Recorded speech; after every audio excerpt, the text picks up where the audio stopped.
What is it that's moving all of the parts? Us and the things surrounding us.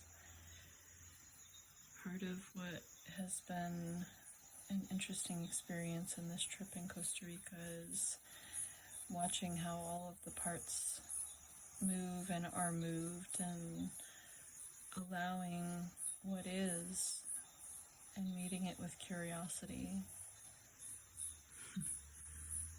So another thing that happened is on this trip to Costa Rica, we didn't really have exact plans, but we had a basic idea of what we wanted to create and where we wanted to go and who we wanted to visit.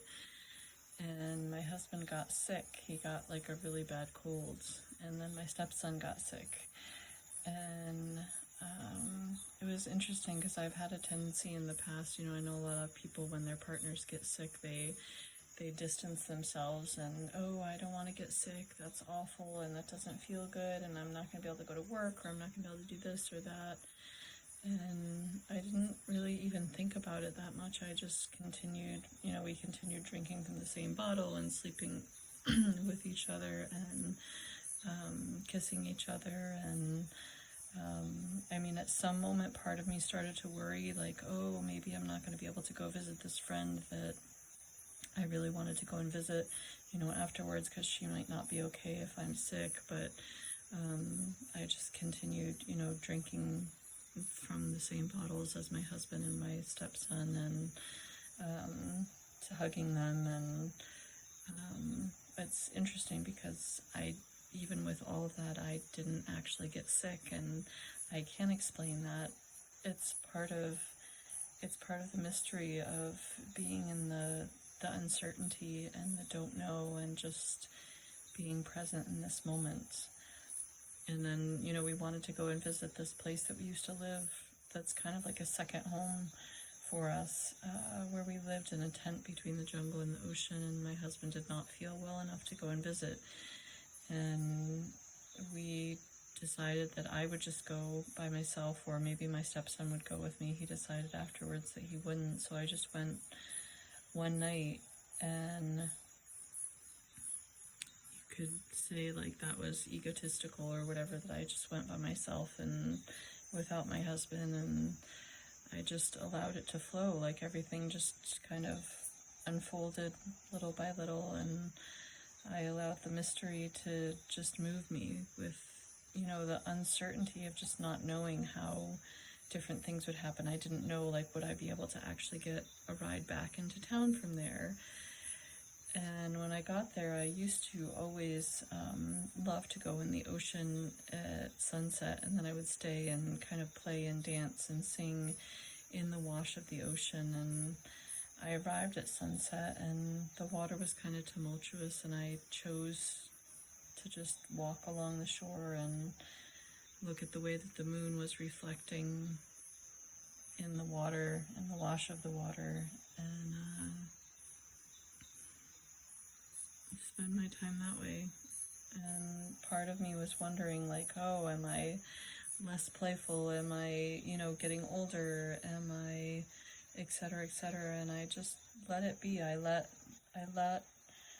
those thoughts and that kind of feeling like, oh, I should be, doing what I always used to love doing while I was here. I allowed that to be, along with what I authentically wanted, which was just to wander along the shore. Not, trying to sing and use my voice so that I can release blockages in my chakra, in my throat chakra. And then the next morning I was like, okay, well, it's time to go back. I have to wake up super early, and I'm going to go to the ocean and then get a really early bus back into town, because my stepson had said one of the main things that he wanted to do while we were visiting was to go play basketball with myself, my husband, and a cousin. And I knew that wouldn't be possible if I didn't get on that bus back. And so part of surrender also is, in relationship, allowing things to flow and unfold instead of constantly pushing. My way of being in relationship for a long time was trying to push to have certain intimate experiences of like, oh, deep conversations, really important, or this kind of, meaningful interactions. And one of the things I've realized that's the most important in relationships actually is allowing things to flow and unfold as they do. So being with and meeting my husband and my stepson where they were, as they're sick, and, what their desires were, and still not ignoring kind of what was flowing and unfolding authentically and naturally for me to come through.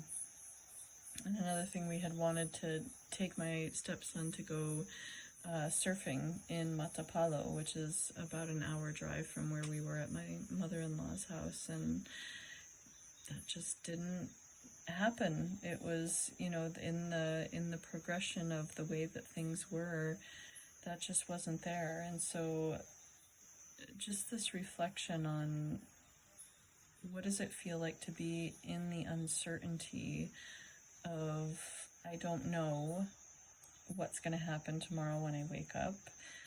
I don't know how I'm going to feel. Okay, I wake up, feeling like I want to go to the beach. Do you guys want to go to the beach? Yeah, okay, let's go to the beach. And then when we get to the beach, one day we stay just an hour because I'm really hungry and I want to go home and the sun feels like it's burning me. And then 2 days later we go to the beach and, we stay for 2.5 hours and it's later in the day, but the sun doesn't feel that harsh. The ocean feels like it could stay there all day. For some reason, I'm not really hungry. Meeting the moment with curiosity, being in relationships with curiosity of not knowing what's going to surge, and allowing the intimacy of presence to be what guides me in my surrender of meeting this.